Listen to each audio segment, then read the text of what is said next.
Well, we usually just get going with Yeah. the usual question, like, what's your name and what do you do for a living? Yeah. So my name is Austin Arnett. I own Arnett's Martial Arts America here in Lewiston.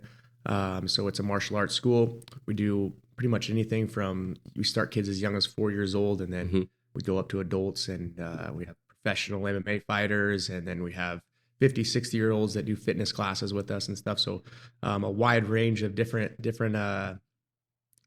students, from young kids, like I said, to older adults, and kind of everybody looking for different stuff. Like some people are looking to become the next UFC fighter. Other people are looking just to get in shape and have Yeah. fun and learn a little bit. So kind of a wide range there. And then I'm also a professional MMA fighter myself. Hmm. Don't fight it quite as often as I used to anymore, but I'm still pursuing it. Yeah. Nice. And how do you feel? What do you feel like you enjoy more, the actual doing the MMA yourself, or has the coaching become kind of your new Yeah. love in your life? I mean, it's tough. I love them both a lot. I've competed for so long. So I did karate growing up and everything. So I was competing in that forever. And then when I was 15, I had my first MMA fight, and I fought ever since. So I'm 32 now, Hmm. and I've fought pretty much every year since then. So competing's kind of been a big part of my life.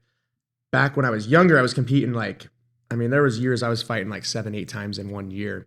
Oh man, And that's then quite a bit. and that was kind of building up when I was younger. And then when I got to the UFC, obviously it slows down. You fight like 3 times a year. Hmm. So I was doing that. And then when I parted ways with the UFC, it kind of slowed down again, trying to find kind of the right fights and stuff.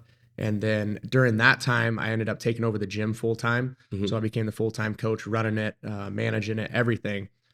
So that kind of put my fighting career kind of on a back burner a little bit. Hmm. So saying what I love more is kind of tough, because I love to compete. And the being away from it's been out a year since I've competed right now, and I can feel like I got an itch for it, Right. and I'm really eager to like compete again. But I kind of get that fulfillment and watching my students grow and improve, and then watching them compete and have success.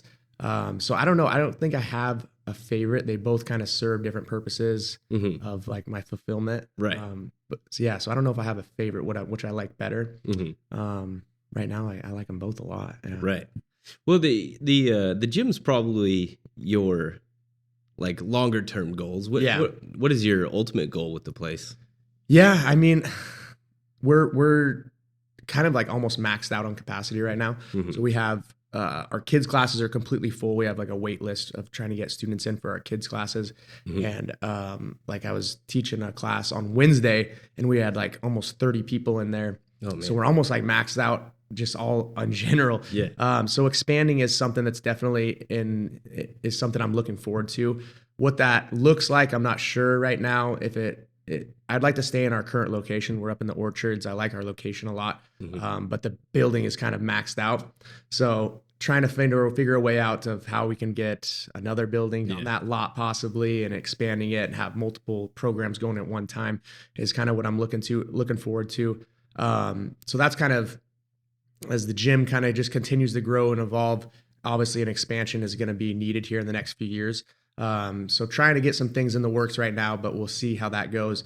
And then the other part of it is like one of my goals, and something I want to do is get a fighter into the UFC. So train a fighter and be a coach of someone to make it in the UFC is like a big goal of mine. Yeah. And we got some guys right now that are training that are on that trajectory, where I think it's very possible, and the next few years we could get that done. So that's something that's kind of a personal goal for me, is to kind of bring the best fighters that we possibly can out of the valley, and get them to reach their biggest goals. And then for like our younger students, it's I love just watching them grow and stuff. We teach, self-defense obviously is a big part of it, but also just like life skills, watching them become, we have like, there was one student, so he got his black belt. He just turned 18. He's going off now.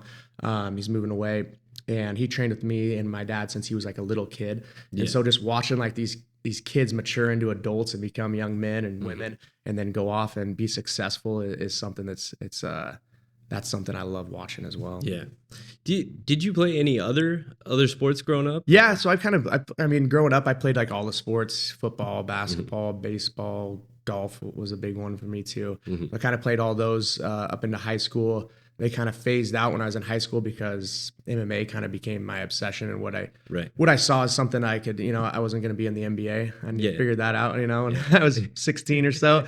But I saw that I had a lot of talent and I was really good at fighting. And that was something that I always wanted to be a professional athlete. So growing up, Right. I just wanted to be, like all kids, boys do, they want Yeah. to be a pro athlete.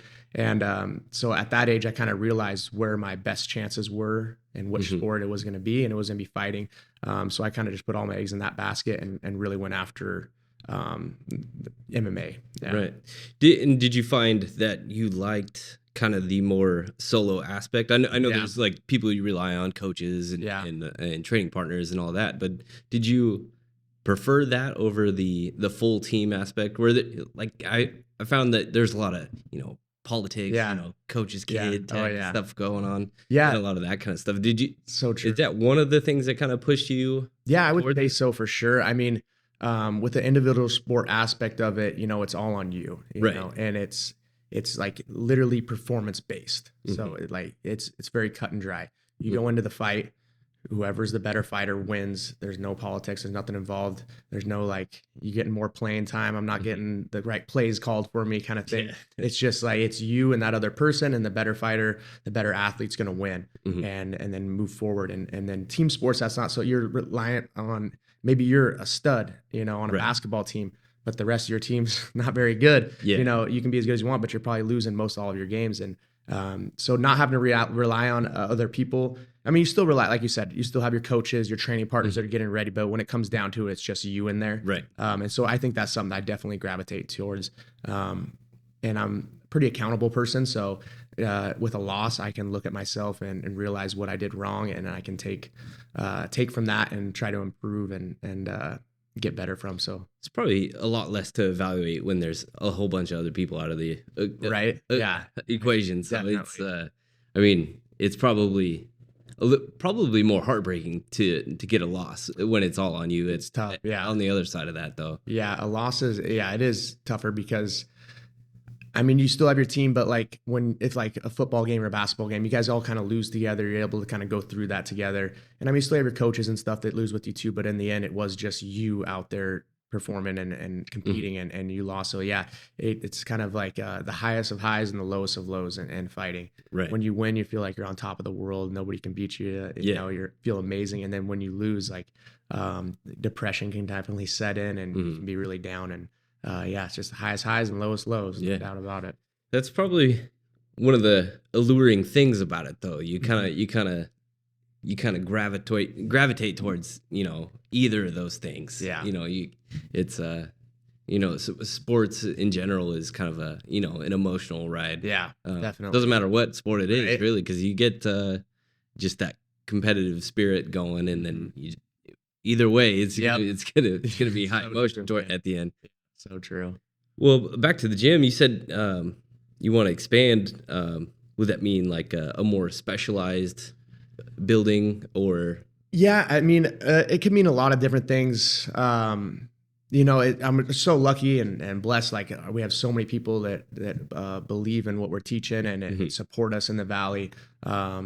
And we just have so many students, and I'm trying, like, it's like a balance of, you want to have everybody in there that wants to training, but also you got to be able to make sure you're giving the attention to the people that are in there. So if you get over too many people in there and they're not getting the attention, then nobody's really getting anything out of it. So it's kind of a balance of trying to get everybody in there, but also not being so many students to where they're not getting the attention they deserve and they can't improve like they need to.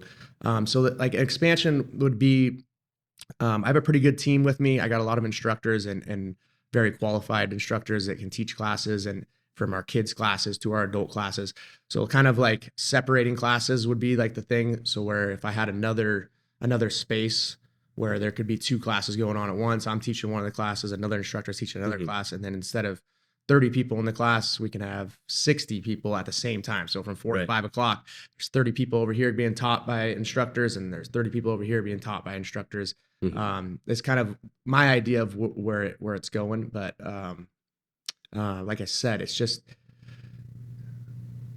making the right business decisions and making sure not getting too far ahead of yourself, and then financially making sure it makes sense and Yeah. all that. Yeah. I guess one thing that is probably pretty smooth on the expansion part of it is you kind of have built-in recruiting for, Yeah. for Yeah. the instruction. Yeah, that's true. Yeah. No, there's some guys that if, like, so like our youth martial arts karate program, a lot of times students become black belts, and then those are black belts, they want to start teaching and start giving back a little bit. And so we see that a lot. So we have a number of black belts that now teach for me in our kids classes. And then same thing like MMA and our jiu-jitsu program, Brazilian jiu-jitsu, as people keep leveling up and improving, and then they like to give back too. They see how much it did for them, and how, a lot of these people, it changes their lives. Martial arts it can be life changing, and your outlook on life can change a lot. Right. And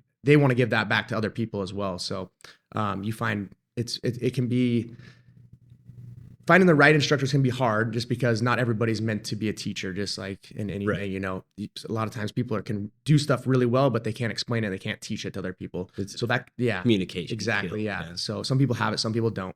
And that's fine. But it is, like you said, there kind of is a path to find instructors, and I think we have a lot of people coming up right now that one day will be good instructors too. Yeah. Yeah, that's pretty awesome. And probably just get to know everyone as a group kind of thing. It's probably just a community you got going on. No, really. it is. Yeah, it's like a family. We try to keep it like family orientated and a close knit group, and everybody's helping each other improve, and like a lot of it, like we have kids that are training and their parents are training, like, so it is like, literally we have tons of families that all train. The kids are doing our youth martial arts classes, dad and mom are doing Brazilian jiu-jitsu, or mom's doing fitness kickboxing. Yeah. And so like a lot, it's a ton of full families are all doing it together, which is pretty cool. I keep running into people that mainly jujitsu, I think. Yeah, That just, that one's, oh, you do that Yeah. over there, and it's all your guys' place. Yeah. It's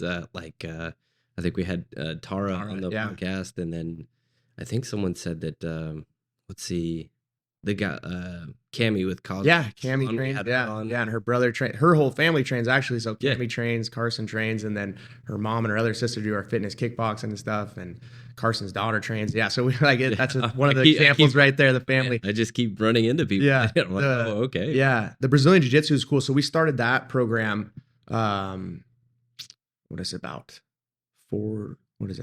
about 3 years ago. So 3 years ago we started our Brazilian Jiu-Jitsu program, which has kind of taken off. So that's done in like the full gi, the belts, everything, and then they kind of belt up and level up as they train. So we started that, and that program's kind of like taken off because it's a little bit different than MMA.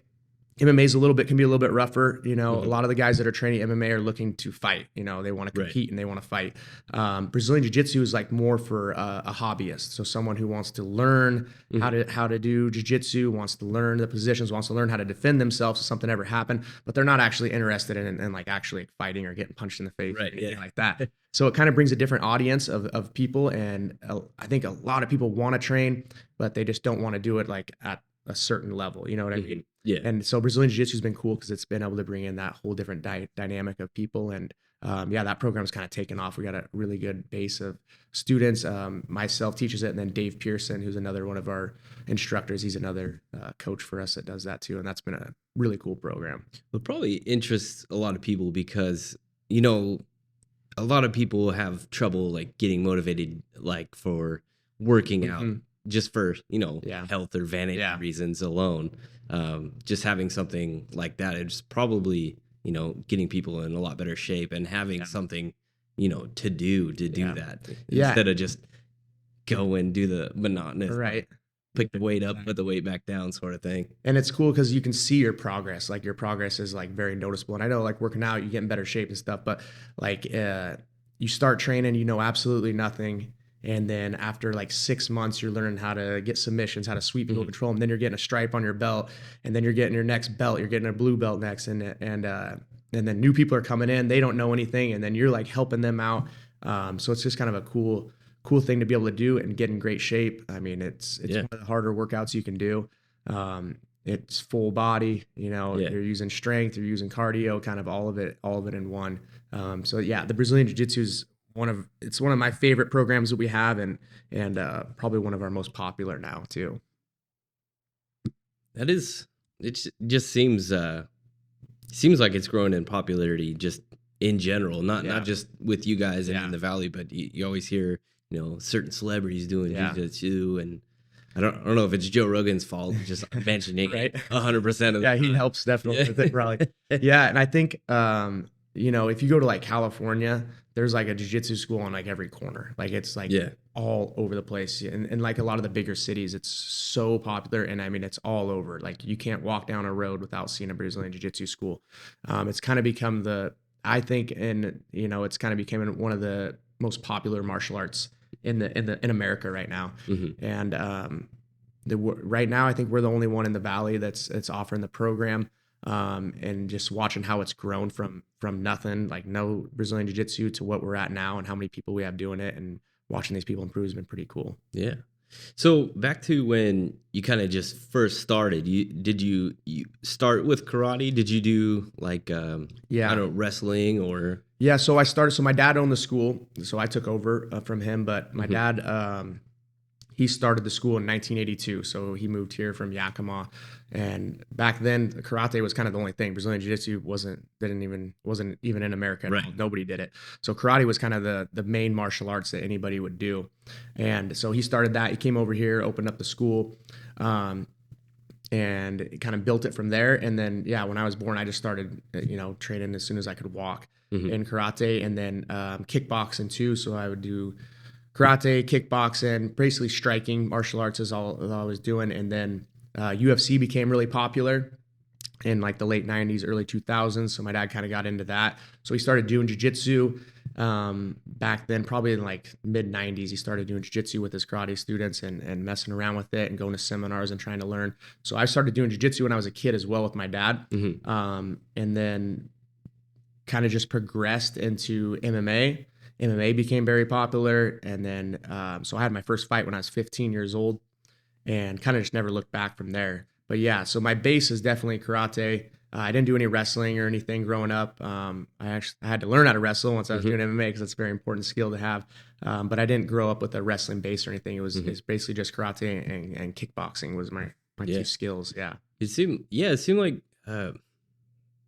wrestling was kind of the big thing in high school and stuff like that. So a lot of this area, it seems like it's like a bigger thing. Yeah, in the Valley. Yeah, wrestling's and Lewiston and Clarkson have kind of been known to have some really big, great wrestling programs with some great coaches back over the years, and it's very, very popular in the Valley. Yeah. So, and then when you started fighting, did you have any intent on going down your current career path, or?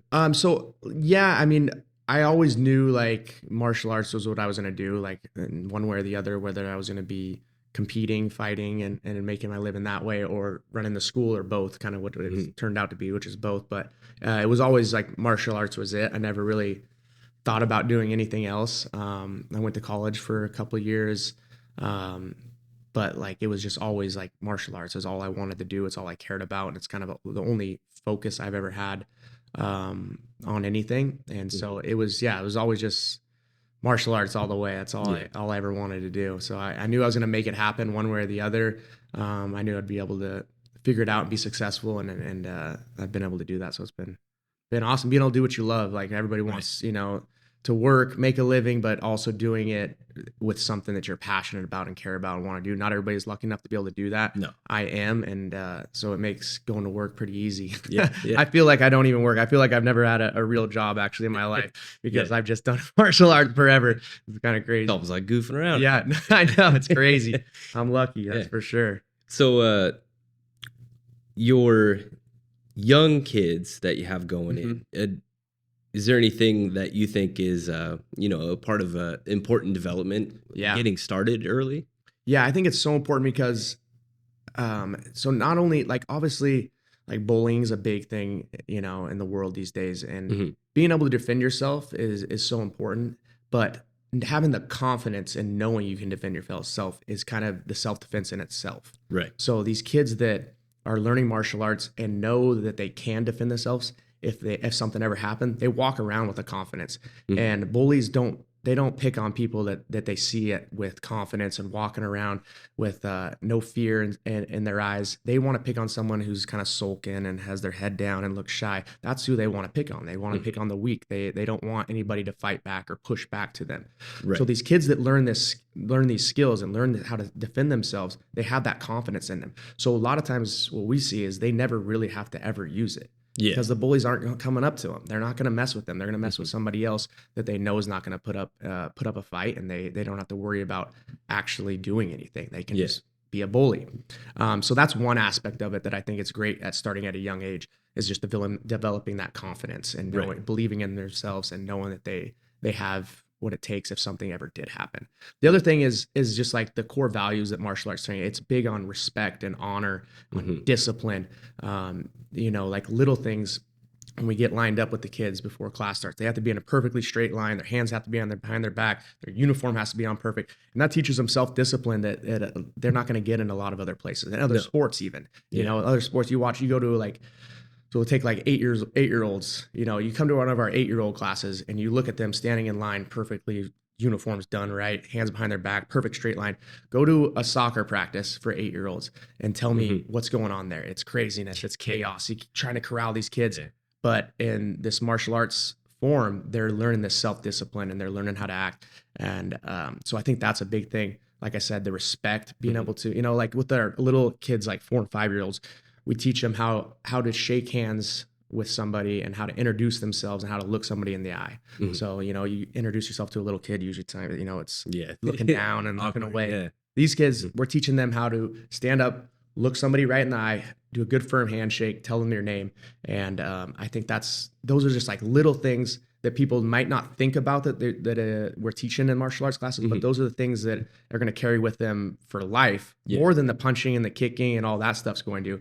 But it's the life skills and learning how to carry themselves and be a good human, really. Yeah, it is. I guess one of the things that sports, whether it's martial arts or otherwise, is having a mentor or someone that you can look up to other than your parents for instruction and, respect. And, it's good to be underneath someone's tutelage, at a young age to, you can't just have your parents. Yeah, exactly. Yeah. I mean, I'm a father of 3 as well. And like having someone else. So you're always, obviously as a parent, trying to relay the right messages on how to carry themselves, how to be respectful, all this stuff. But a lot of times when it's a parent just saying it over and over, the kids kind of tune them out a little bit, Right. And if you have another person from somewhere else, like a sensei, an instructor, who is also relaying that same message, it's just kind of getting it burned into their brain of how this is how you're supposed to carry yourself. So the more that they can get that from other people, like you said, I think that is very beneficial for kids. Yeah. Kind of gets a little off the parents' shoulders, knowing that, like, exactly. They're getting life skills elsewhere, not just from them. Yeah. They might hold on to that in a different way than they would if it was just, mom yelling at you, right? Whacking you with a shoe. Yeah, exactly. Yeah, it's a whole different thing. And it seems like are you more busy with the young kids, do you think? It's pretty 50-50. I was actually going over our numbers the other day, and we're pretty split down the middle from like 4 to 18-year-olds and then adults. We're pretty much split down the middle. But the thing is we have a wait list for the kids. That's something we don't have for the adults. Our wait list for the kids is like 50 kids. And it's hard to get new kids in because for them to come in, someone has to quit. And we don't have a very high turnover rate. Like obviously kids are going to stop training. Not everybody's going to train forever, but our turnover rate isn't very high. So kids don't stop very often. So when they do, we can get new ones in. But at this point, it's really tough to bring anybody new in because we don't have a lot of kids that are leaving. So it's a great problem to have. Yeah. And, I don't want our students to leave. I want all of our students that are trained to stay forever. But I also at the same time want to figure out ways that I can get these kids on the wait list because a lot of them need it. I get calls all the time about, kids getting bullied at school or kids having behavioral issues. And and they feel like they need this, or just a kid is just like obsessed with martial arts. He's just watching karate videos and watching Ninja Turtles all the time. That's all he wants to do. And so I hear these, and man, it like sometimes breaks my heart because I'm hearing like about bully story and stuff, and I do my best to try to figure out a way we can try to get them in, but it is at a tough position right now, just with where we're at, and that's kind of where the expansion part comes back into play. Is there an age where the typical drop off happens? Is it if they get into other sports? Kind of thing? That's the biggest one we see. So usually that junior high age is kind of like the most popular time if a kid's gonna maybe step away, is during that junior high time, because the practice schedule becomes very heavy. If they're playing other sports, the games are, a lot of these kids that train with us are playing football, basketball, basically. They're doing all kinds of other sports too. So around that junior high age, they kind of have to make a decision, at some point. A lot of them some of them do it successfully. They're able to juggle it all and continue to train. A lot of them have to make a decision, do they want to play basketball or do they want to do martial arts? And that's kind of a decision they have to just make on their own and decide what's for them.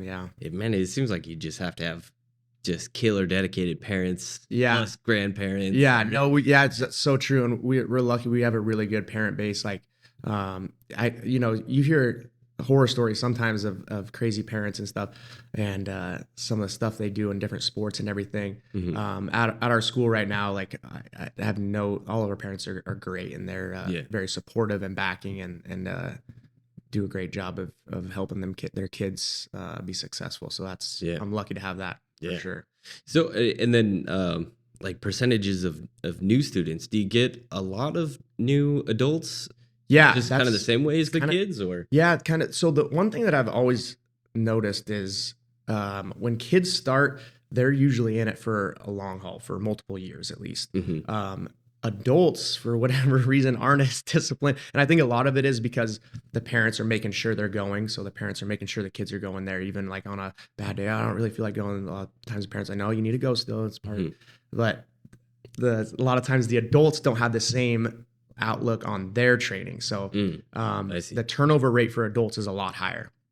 And I think it's because they don't have someone who's pushing them a little bit like the kids do. The kids have the parents that push them when they're feeling down, not wanting to go or something, or want to take a break. They're able to kind of push them through that. The adults don't have that. They're the decision maker. So if they don't feel like going today, they're not going to go today. It's probably difficult to just gain discipline out of nowhere. Exactly. For that kind of thing. And so we, for that reason, there's a higher turnover rate for adults. But we have adults starting every week. This week we probably had 3 or 4 adults come in and try classes. And but the turnover rate is higher for adults for sure. Do you have like recruit days for that? Like bring a buddy type of thing? Or what we have done for kids we do. So we do like on a Saturday, we'll like bring a buddy day, and it's kind of a game. We just take them through a bunch of games and do some fun stuff with them. With adults, what we have done is we've done an intro class. So like on a weekend, so like an intro to Brazilian Jiu-Jitsu, for example, and it'd be like a 1 or 2 day course on a Saturday, Sunday. And we get 20 people signed up for it. They come in and we take them through like all the basics that they would have to know to get started in Jiu-Jitsu.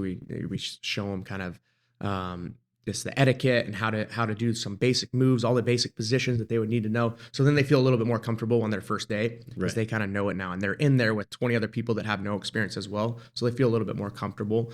So that's one thing that we've done for the adults, kind of in that bring a buddy type of day. Yeah.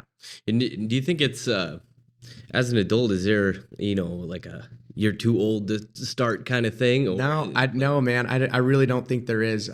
We have in our Brazilian Jiu-Jitsu program, we have 50 and a 60-year-old, like a guy in their 50s and in their 60s training with us. And, there's some, and it's if there's a move that you can't do because your body's not going to allow you. We're not going to sit there and be like, no, you got to do it. No, I don't care. Do it.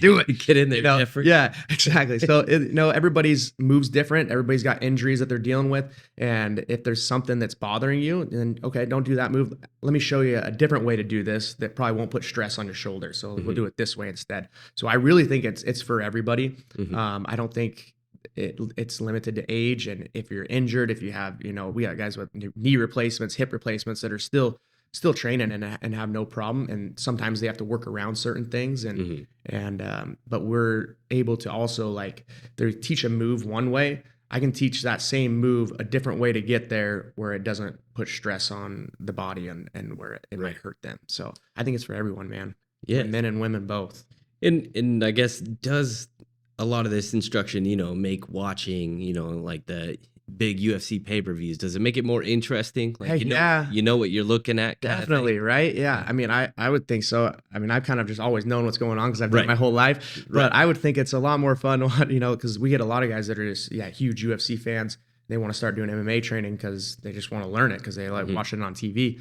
And you talk to them after, 6 months and they're telling you, did you see that move when he went for the deep half and then into an arm bar? That was crazy, and now they understand what's going on when a lot of striking part of MMA, everybody kind of knows what's going on there. Right. But there is little nuances that people don't, like a feint or a low calf kick. What's that doing? How is he setting this move up to set up something else? And once you're training, you can really understand what's going on a different level that you didn't before. So I think it makes it 10 times more fun to watch a fight. And even like a fight that you would watch before and you think, oh, this one's boring.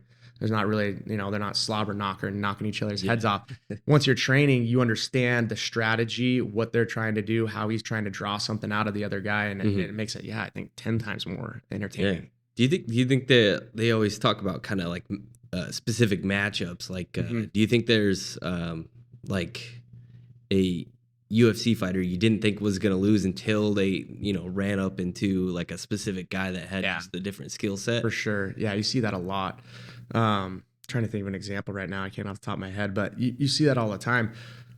Matchups make fights. So if a guy has a weak spot, but nobody's able to exploit it for a long time, eventually there's going to be a guy that's going to be able to exploit that weak spot. That's going to be his strong spot, and he's going to be able to take advantage of it. And you see that. It's very common. Yeah. A lot. Who's your current favorite, do you think? Current favorite? So when I look at like my favorite fighters, I usually look for like certain ways that they fight and the different techniques that they use and the way they approach the fight. A couple of, like right now, like Max Holloway is I'm a huge Max Holloway fan. I love his style, the way he approaches the game. Israel Adesanya, I'm a big fan of. Those are two right off the top of my head that are kind of my. Alexander Volkanovski too. Probably those three. I like the way they fight, their styles, the kind of the game plans they implement, and they're very cerebral fighters. So they don't just go in there, try to knock the guy's head off. They're trying to systematically take their opponent out little by little. So it's kind of like brick by brick. They're doing this to set up that. They're doing that to set up this, and it slowly turns into a more strategic game. Yeah, it turns into beautiful destruction. Yeah. Do you guys do watch parties over there or anything like that? So we haven't done them at the gym. I've thought about doing that one of these times. So we probably will eventually. We haven't yet. But yeah, that is something that we've thought about doing. It'd be fun. Just get the whole team there and everybody watching fights. Yeah, man. Even just a replay day where everyone watched it already, but you come back and you do some like instruction based. Yeah, and that's a great idea. Never thought about that. That's a great idea. Yeah. Boom. And thank you. Yeah. There you go. I even thought it like I've got these new microphones coming. They're kind of like lavalier mics, but they like have pretty cool software built in where you can like cut out like yelling doesn't get clipped off and quiet talk doesn't either. You could probably do like a podcast mid instruction. That'd be sweet. Yeah. Dang. You're on it, man. Yeah, there you go. Yeah. It's just kind of thinking all kinds of weird stuff. Yeah. I thought about it for Cammie for she could do a podcast while doing hair. Yeah. I mean, what else are you going to be doing besides talking? Right. No. Yeah, that's genius. Yeah. There's probably some gossip in the hair stuff. Yeah. I didn't know how to go about that podcast that well because I'm like, I've never even been in one. Like, I don't know what to do. You're going to learn a lot. It went really well though. It's kind of, there's a lot of universal talk when you're talking to people about, what they do for a living. Yeah. You kind of have like your set questions, like, how'd you get started? Why does this mean a lot to you? Sort of thing. For sure.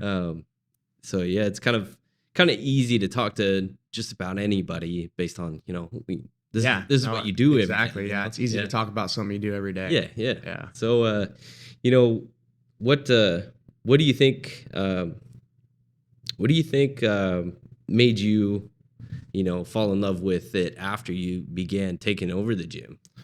Um, so one thing I've actually, when I took it over, the one thing that I've kind of actually enjoyed is the business aspect of it. Figuring out how to get new members, figuring out different marketing styles to approach. That's been something like developing like a better layout of our like our Excel program of keeping track of members and how we're doing billing and stuff like that. That's kind of became actually more fun than I ever thought it would be, and in the marketing part, especially like figuring ways of how social media can work and how I can attract more people to want to come in and come through that door for the first time. It's been like a challenging thing for me and something that's kind of been fun because it's not something I've done forever, like martial arts. I've just taught and trained and stuff. So I just done that forever. This was kind of something a little bit new about figuring out how to get around that and how I can do the best I can at that. So that's been, like challenging and fun all kind of at the same time. And it is kind of just, you got your starting point and then you got all kinds of these different levels you're building on. And then figuring out operationally, how can I improve this? Or this is a pretty big headache over here. How can I fix that? And probably the stuff you stress about the most. Oh, for sure. I mean, the business side is obviously the biggest headache. Like going in and teaching the class is the easy part. Like writing up my lesson plans. I love writing lesson plans and designing how the class is going to go each day. I love that part of it. And I love obviously being in there with the kids, the adults, teaching, training myself. That part's just easy. Like I can do that no problem. The business part is more work for me and more challenging for me, but it's also like it's rewarding knowing like you're accomplishing it and you're figuring it out and getting better at it. I feel like I'm improving at that part of it, every day. So it's been cool. Business is fun. It's also, one of the stressors. No, it is a stress, no doubt. You ask my wife; she knows how much stress goes into it. Exactly. Yeah, she probably feels it. Does she help out over there or? Well, we got 3 kids. We got three little ones. We got a 1-year-old, a 4-year-old, and then a 9-year-old. So we're she's pretty busy just maintaining the household. But she's always offering to help any way she can. She's pretty awesome about that. But she's involved. You got built-in slave labor. Right. I know. Clean the mats. I know exactly. Get those kids out there, man. I mean, that's how I grew up. So me too. Always helping dad at work. Yeah, dude. Me too. Same way. And then I heard, I think it was while he's here doing a podcast with Jenny at Carson, he does stuff with veterans over there. So we did so on Veterans Day this year, we did a free Veterans Day or veterans Brazilian Jiu-Jitsu seminar. So any veteran, current or past, if they wanted to come in and do a free seminar and learn some jiu-jitsu, we did that on Veterans Day, so the 11th.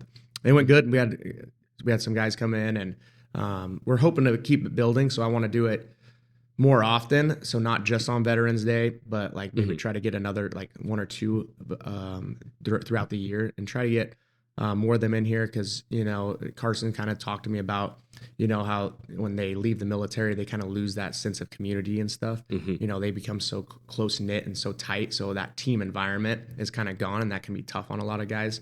And he said, being a veteran himself, has talked about how being involved in a team again and being around people all kind of with the same goal in mind and trying to achieve something is something that's helped him. So hopefully, we can keep doing that and giving back, and helping anybody out with that we can. They do so much for us. So a little thing like that I can do. It's good. That's pretty awesome. Yeah, sounds like a great thing to do. Yeah. And we had some good guys come in and try it out, and it was fun. And it was cool.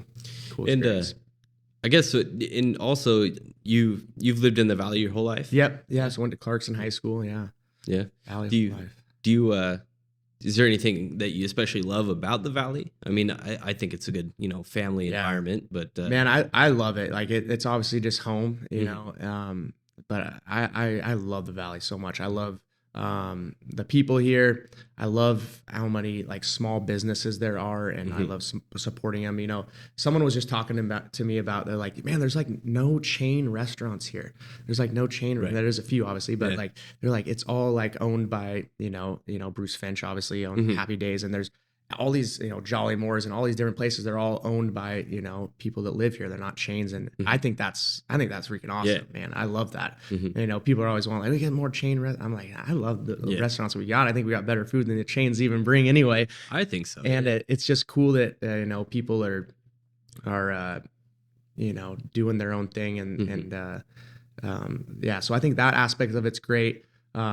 Yeah, and I love a smaller town. Like I'm not a big city guy, so when I was fighting, I would go train and live down in Vegas for a while and get ready for my fights and stuff. And I just like, man, I can't wait to get home. I like visiting. I love visiting a big city. I love going to going and having fun, but like staying there and living there, and it takes freaking an hour to get anywhere. It feels like.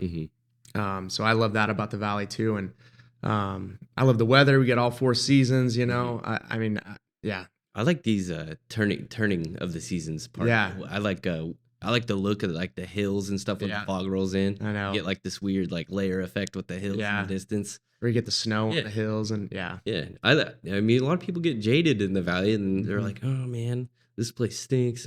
To be fair, it kind of stinks. I can't argue that. But if we get used to it, it's burnt in. I don't notice now. No. But we get like business people come in, and they're like, man, it's a big ass paper mill. It is. Yeah. So I had a buddy who he ended up playing baseball at LC, but he's from Auburn, Seattle area, Washington, and he came over here. There was a baseball tournament when he was in high school. And he was like 16 years old, and he came here then, and he was like, he told all his friends, there's no way in hell I would ever live here. No way, no chance. Well, fast forward, and he ended up playing baseball at LC, came here, he played 2 years here, and fell in love, like loves the Valley. Like loves it completely. And he comes over and visits still all the time and stuff, but it's like after he actually lived here and experienced it, he like developed an appreciation for it and how cool this place is. And I think that's kind of just an example right there. You come here from out of town, you're like, oh no, I don't like this place. But then you actually get immersed into the environment and the people and the community of it. And then you kind of develop a love for it. Yeah. And it's kind of just, I don't know. It's nothing special, but it also is super special. Yeah, I know what you're saying. Yeah. There's things here that aren't everywhere else. Like you mentioned, there's not a whole lot of chain restaurants. Like it's a lot of Bruce Finch, but that guy runs a lot of. It's difficult running a restaurant. And he kills it everywhere. I mean, I see it. I got the front window here. He's walking in Main Street Grill every single day. I think he's I know. Busy guy. He's an animal. But it's kind of, and you can't go out of town and be like, that guy owns this place. I know who that is. Like you can't go to Seattle and know everybody. No. It's kind of the it's also I feel like people are nicer. I mean, at least to your face. Which is good. Who knows what they say otherwise? You don't want unpleasant things, right? But there's a good chance you're going to see that person next day, exactly, this coming week. So it's just an inherent niceness in a smaller town, I think, that you don't get elsewhere. You don't develop a bunch of enemies you're going to see at the grocery store tomorrow. And there's countless examples of people, like, I hate this place, and they move away, but they always come back. It's kind of weird. I know. I remember growing up like in high school, and everybody was like, can't wait to get out of here. Can't wait to get out of here. Everybody's still here. It's kind of funny. They didn't go anywhere. There was a lot of that. And the whole there's not much to do here thing is kind of I think that's the craziest thing ever. I mean, what do you mean there's not much to do here? Like, we have the Snake River, so in the summertime there is a million things to do. If you're a hunter, like the hunting is like one of the best places in the world to live. If you're into hunting and outdoor stuff and like snowmobiling and stuff, so it's like I guess depending on what you're actually into, but like if you like being outdoors and you like being active, oh my gosh, this place is the perfect spot to be. So because they don't have fishing, they don't have a bunch of indoor whatever stuff to do. They got go outside, people. Right. Enjoy it.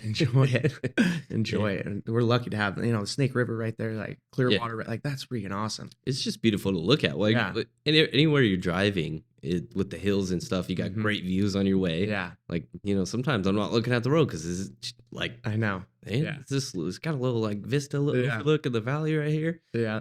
Yeah. And then you go like Central Washington where it's just like flat. There's nothing. It's like you want to live like in something like that. Like this is, I don't know. I think it's beautiful. It's awesome. I love it. I've been to Ohio on a business trip. Oh, and it was like that. Just I bet. Like, man, you got to get on that water tower to see anything. Yeah.